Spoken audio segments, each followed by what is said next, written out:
देखो polygenic inheritance बताना है, ठीक है। अब देखो यहाँ पॉलीजेनिक इनहेरिटेंस का मतलब क्या बोलता है। पॉली का मतलब मैनी, जेनिक का मतलब जीन से हो रहा है, मैनी जीन, ठीक। इनहेरिटेंस इसका मतलब क्या है, तो type of inheritance in which traits are controlled by 3 और मोर जीन्स। हम क्या पढ़े थे लोग कि एक जीन से 2 ट्रेड कंट्रोल होता है।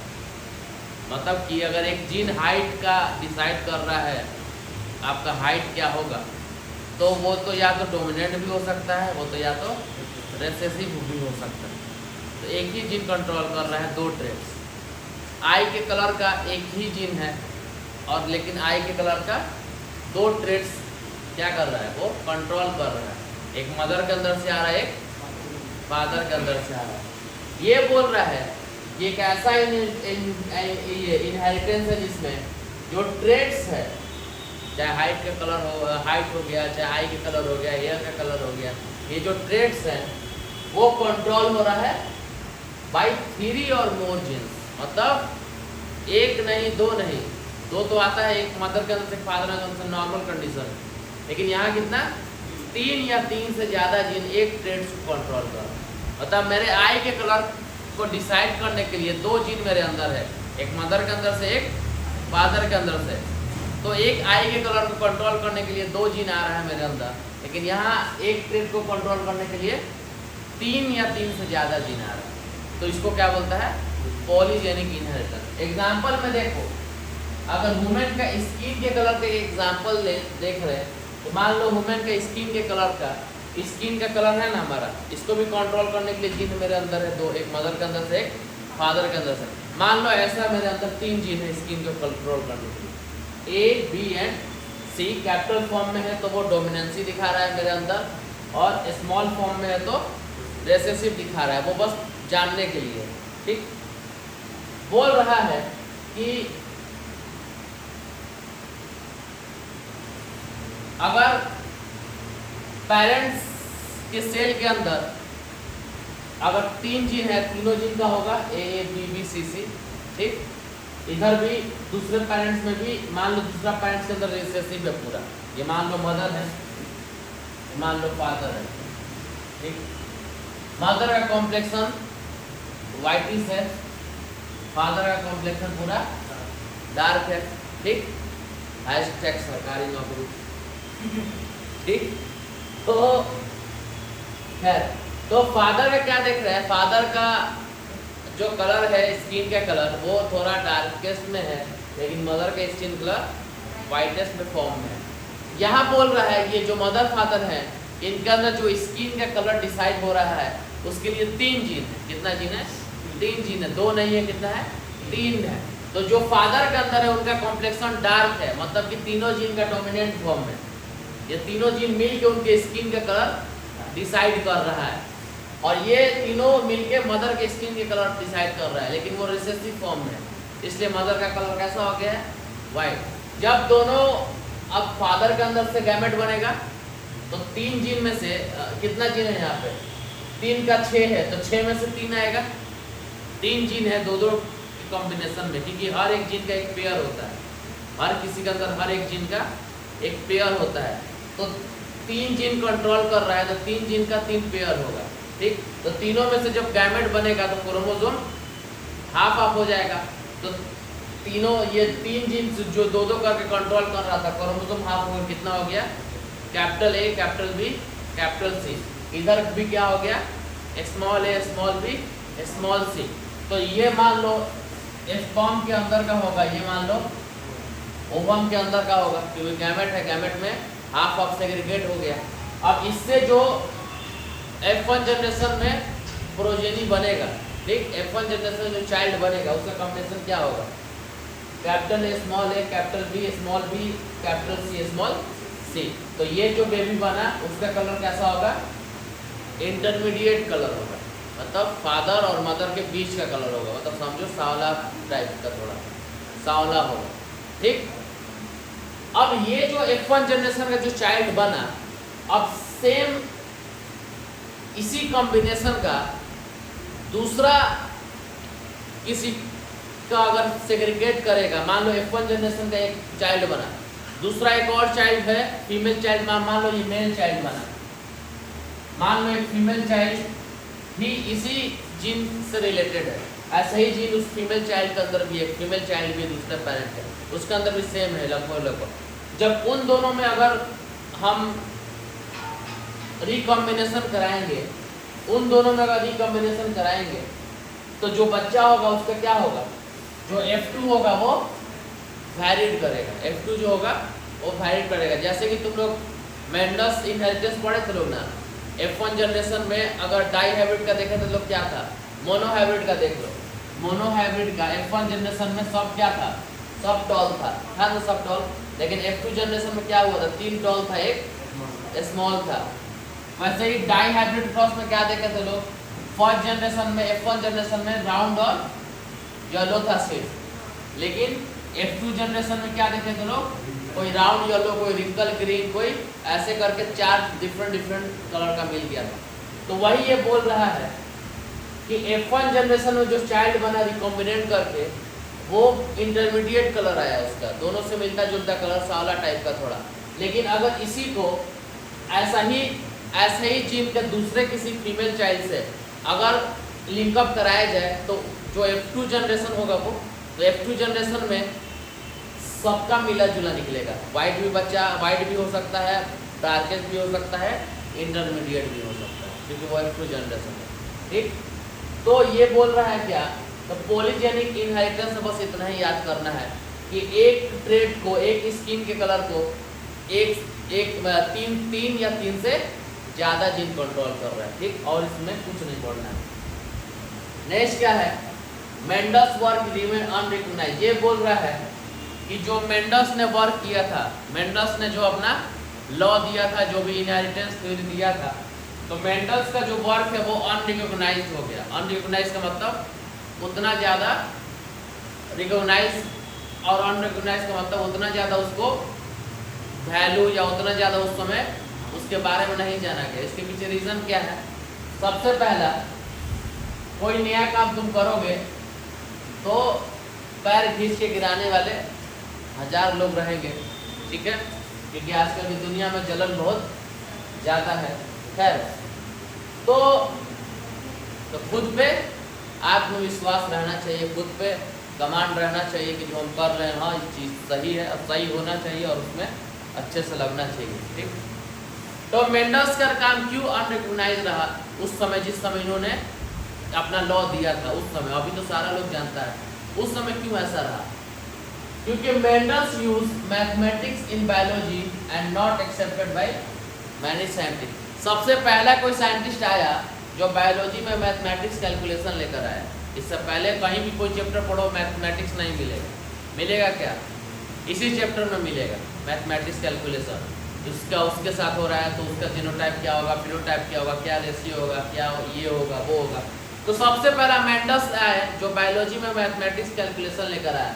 तो जो अदर साइंटिस्ट थे वो एक्सेप्ट नहीं किए, बोले कि बायोलॉजी में कैसा मैथमेटिक्स कैलकुलेशन आ गया, उन्होंने इसलिए इसको एक्सेप्ट ही नहीं किया।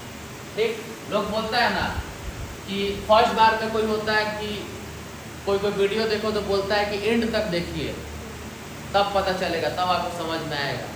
शुरुआत में देखने में लगता है बा क्या दिखा रहा है, दिमाग का सही होगा, लोग कितना लोग हटा देता है, इसलिए लिख देता है एंड तक देखिए। सेम चीज़ ऐसा ही था।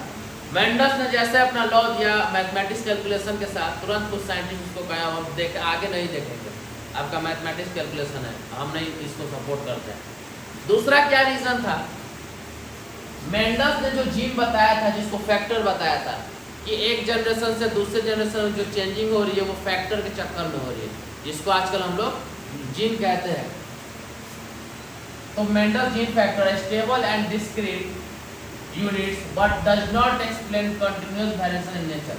तो मेंडल्स ने कहा कि एक जनरेशन से दूसरे जनरेशन कोई अगर एक जनरेशन से दूसरे जनरेशन कन्वर्ट हो रहा है तो उससे पेरेंट्स के अंदर से बच्चों के अंदर कुछ फैक्टर जा रहा है जिससे मिलता जुलता कैरेक्टर मिल रहा है। लेकिन उन्होंने जो वेरिएशंस हो रहा है एक जनरेशन से दूसरे जनरेशन, दूसरे जनरेशन से तीसरे जनरेशन, कुछ चेंजिंग होता है ना। अब मदर फादर के अंदर से हम आ रहे हैं तो सारा कैरेक्टर मिलता जुलता डिट्टो थोड़ी है मदर फादर का, कुछ चेंजिंग है हमारे अंदर। तो इसीलिए कभी गुस्से में निकल जाता है, पता नहीं कहाँ से ऐसा दिमाग का पैदा हो गया, ना मेरे पे गया ना इन पे गया। तो ऐसा कुछ नहीं है, वो थोड़ा वेरिएशंस है। वो क्या है? वेरिएशंस है। तो मेंडस ने इस चीज को नहीं बताया कि एक जनरेशन से दूसरे जनरेशन, दूसरे जनरेशन से तीसरे जनरेशन जो छोटा छोटा वेरिएशंस हो रहा है वो क्यों हो रहा है, वो नहीं बता पाए मेंडस। ठीक, नेक्स्ट क्या हुआ? Can not provide physical proof for existence of factor. कोई फिजिकल प्रूफ नहीं दे पाए, मतलब कोई फिजिकल प्रूफ, जैसे कि अगर अंदर का कोई हम लोग प्रूफ दे रहे हैं, मान लो यहाँ पे कुछ धक धक कर रहा है, बस हम ये बता के रह गए। यहाँ पे कुछ साउंड सुनाई दे रहा है, बस ये बता के रह गए। लेकिन कोई इसका ईसीजी निकाल के दिखा दिया, कोई तो ईसीजी में साउंड सुनाई दे रही है, कोई अल्ट्रासोनोग्राफी करा दिया, तो ये हो गया फिजिकल प्रूफ। तो उस समय इतना नहीं था, इसलिए मेंडस ने कोई फिजिकल प्रूफ नहीं दे पाए कि कैसे जीन एक से दूसरे में जा रहा है। आज ना हम लोग कंप्यूटर में देख लेते हैं कि जीन जा रहा है, रिकम्बाइंड हो रहा है सारा कुछ।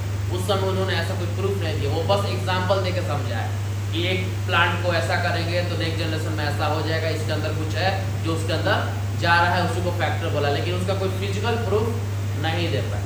इसलिए लोग और एक्सप्लेन नहीं बोला, भाई साइंस में प्रूफ चाहिए, आप बोल के बता रहे हैं, ऐसा नहीं होगा। नेक्स्ट क्या हुआ?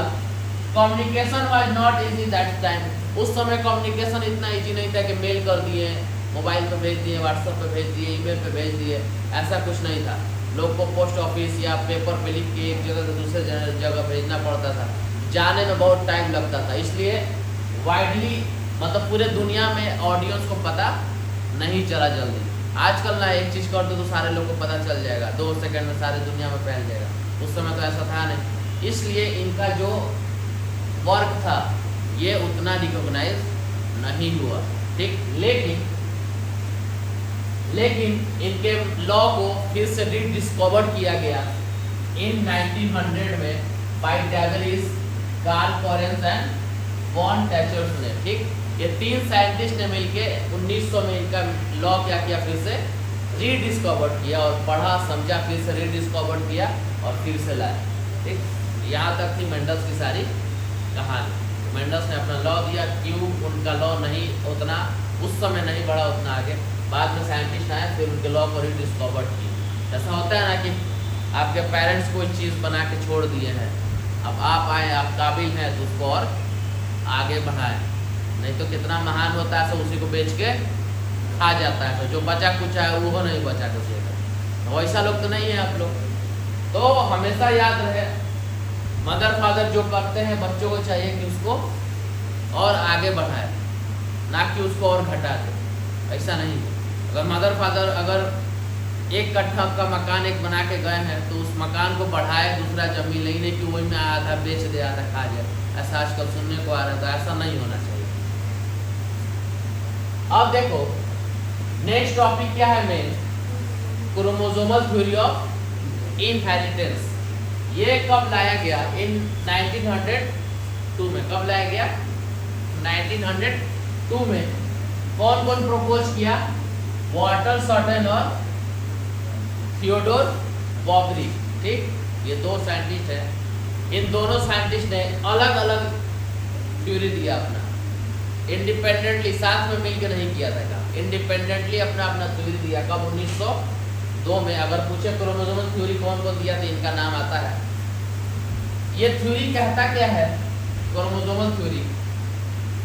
तो सबसे पहला sperm and egg cell which is called ovum. ठीक, ये एक ब्रिज बैठाता है जो एक जनरेशन से नेक्स्ट जनरेशन की तरफ जाता है और हेरिडिटी कैरेक्टर कैरी करता है। मतलब कि हमारे फादर मदर से हमारे से कनेक्शन कैसे बैठा, वो जो बीच का ब्रिज क्या है, स्पर्म और ओवम, वो उन दोनों से मिला, फिर हमारा क्या हुआ, फिर हमारा बॉडी डेवलप हुआ, फिर हम डेवलप हुए। तो एक जनरेशन से दूसरे जनरेशन के बीच में जो ब्रिज का काम कर रहा है वो कौन कर रहा है? स्पर्म और एग सेल या ओवम। तो एक जनरेशन से दूसरे जनरेशन जो भी कैरेक्टर्स, जो भी ट्रेड्स मदर फादर के अंदर से हमारे अंदर आ रहा है हेरिडिटी कैरेक्टर, कौन लेकर आएगा? कौन लेकर आएगा फिर? स्पर्म और ओवम। कौन लेकर आएगा? स्पर्म और ओवम। तो ये क्रोमोसोम थ्योरी था पहला। दूसरा क्या था कि heredity character carried in nucleus. बोल रहा दूसरा कैरेक्टर क्या बोला कि जो हेरिडिटी कैरेक्टर है वो कहाँ होता है? तो हमारे अंदर का जो जीन है कहाँ होता है? जीन किसके ऊपर लगा हुआ रहता है? डीएनए। डीएनए कंटेंट्स होकर क्या बनता है? क्रोमोसोम। और क्रोमोसोम कहाँ होता है? हमारे सेल के अंदर के न्यूक्लियस के अंदर में। तो वही बोल रहा है जो हेरिडिटी कैरेक्टर है वो कहाँ होता है? न्यूक्लियस के अंदर रहता है। ठीक। नेक्स्ट बोला like Mendelian alleles chromosome found in pair. जैसे मेंडल्स ने क्या बोला था कि हर एक कैरेक्टर का 2 एलील्स होता है। हर एक कैरेक्टर का 2 एलील्स होता है। जैसे अगर मेरे आई के कलर एक कैरेक्टर है तो उसका 2 एलील्स है, मतलब एक फादर के अंदर से एक मदर के अंदर से आया होगा। हेयर के कलर का कैरेक्टर है तो इसका भी 2 एलील्स है, जो मदर के अंदर से आया होगा और फादर के अंदर से आया होगा। अब यहाँ ध्यान दो, तो जैसे मेंडल्स ने एलील्स बोला वैसे हमारा क्रोमोसोम भी क्या होता है? पेयर्स में होता है। क्रोमोसोम भी क्या होता है? पेयर्स में होता है। Sperm and egg haploid sets of chromosome fuse to reestablish diploid state. बोल रहा है कि जो स्पर्म और एग है उसमें हाफ ऑफ क्रोमोसोम होता है। कैसा होता है? हाफ ऑफ क्रोमोसोम होता है, उसको हैप्लॉइड बोलता है, हैप्लॉइड से। और जब दोनों आपस में फ्यूज हो जाता है, जाइगोट बनता है, तो वो डिप्लॉइड सेल होता है और वो क्रोमोसोम पेयरिंग में हो जाता है। ठीक। टोटल कितना पेयर होता है एक सेल में क्रोमोसोम का? हाँ, एक सेल में, नॉर्मल एक सेल में 46 नंबर 23 पेयर। तो 46 क्रोमोसोम एक सेल में होता है, लेकिन जब गैमेट्स बनता है तो वो हाफ हो जाता है, क्योंकि हाफ गैमेट्स मदर के अंदर से, हाफ गैमेट्स फादर के अंदर से मिलेगा, तो मुकम्मल एक 46 क्रोमोसोम होगा। नेक्स्ट क्या बोल रहा है? Gene are located on chromosome. सबको पता है जीन कहाँ लोकेटेड होता है? क्रोमोसोम पे, मतलब जीन डीएनए पे लोकेटेड होता है और डीएनए मिक्स करके पैकेज करके क्या बनाता है? Chromosome. In a linear order. कैसे? Linear order as 2 chromosome each kind somatic cell must be 2 genes of each kind, 1 in each of the 2 homologous chromosome. बोल रहा है कि जीन जो लोकेटेड होता है क्रोमोसोम पे वो लीनियर ऑर्डर में लोकेटेड होता है। मतलब कि जो क्रोमोसोम है तो एक जीन जो है क्रोमोसोम है तो एक जीन का 2 पेयरिंग है। टोटल कितना क्रोमोसोम है? 46, मतलब 23 पेयर क्रोमोसोम है। मतलब हर एक क्रोमोसोम का एक अपना पेयरिंग है। तो जैसे यहाँ देखो ये 2 क्रोमोसोम है, 1 पेयर क्रोमोसोम है। जीन 1 कहाँ है? यहाँ पर है। तो दूसरे पे भी जीन 1 कहाँ है? यहाँ पर है। जीन 2 कहाँ है? इसके नीचे वाले इस पोर्शन पे। तो जीन 2 कहाँ है? इस वाले पोर्शन पे। ये कौन सा क्रोमोसोम है? होमोलोगस। कौन सा है? होमोलोगस। कोई चेंजिंग नहीं है। तो वही बोल रहा है कि जीन जो लोकेटेड होता है क्रोमोसोम पे वो एक लीनियर ऑर्डर पे लोकेटेड है, इधर उधर नहीं है, लीनियर ऑर्डर पे लोकेटेड है। और डिप्लॉइड सेल में must be 2 genes of each kind, 1 in each of 2 homologous chromosome. ठीक, ये चीज क्लियर हो गया। बोल रहा है जो डिप्लॉइड सेल होता है उसमें हर एक क्रोमोसोम का अपना एक पेयरिंग होता है, और जो उस पेयरिंग पे जीन लगा रहेगा दूसरे पे भी वहीं पे वो जीन लगा रहेगा, इधर उधर नहीं लगा रहेगा। नेक्स्ट क्या बोला कि homologous chromosome synapse during meiosis and get separated into different cell which is called segregation and independent assortment। बोल रहा है कि जो होमोलोगस क्रोमोसोम है ये जब मेयोसिस होता है, क्या होता है? मेयोसिस कब होगा? Meiosis at the time of gamete formation. जब गैमेट बनाना होगा, स्पर्म बनाना होगा, ओवम बनाना होगा, तो क्या होगा?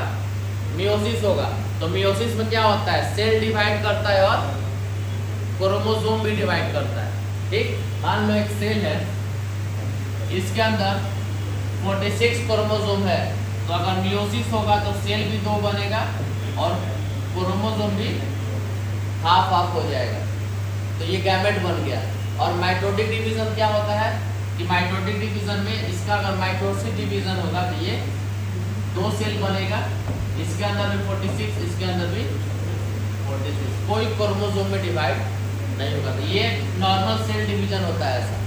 लेकिन जब गैमेट फॉर्मेशन होता है, जब गैमेट का डिवीजन होता है तो मियोसिस होता है, और मियोसिस में क्रोमोसोम भी हाफ ऑफ बढ़ जाता है। तो वही बोल रहा है कि homologous chromosome synapse during meiosis and gets separated into different cells, which is called law of segregation and law of independent assortment में जो पढ़े थे हम लोग, वही बोला कि ये जो होमोलोगस क्रोमोसोम है तो 23 पेयर क्रोमोसोम है होमोलोगस, 23 पेयर है ना, तो 46 बना रहा है, तो 23 पेयर जो क्रोमोसोम है वो क्या होगा, आपस में सेग्रीगेट हो जाएगा, अलग अलग, क्योंकि हर एक पेयरिंग अपने से अलग अलग हो जाएगा, सब सेग्रीगेट होकर 2 गैमेट में बढ़ जाएगा।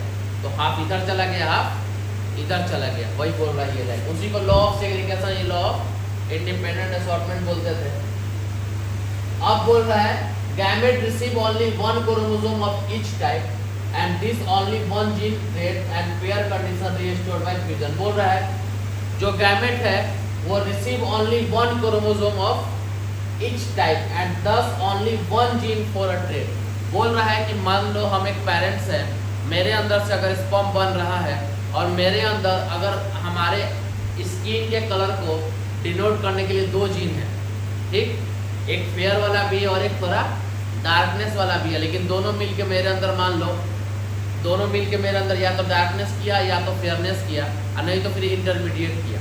मान लो मेरे अंदर डार्कनेस किया तो मेरे अंदर तो डार्क वाला भी है और फेयर वाला भी है, लेकिन जब मेरा गैमेट बनेगा तो एक में फेयर वाला जीन चला जाएगा, एक में डार्क वाला चला जाएगा।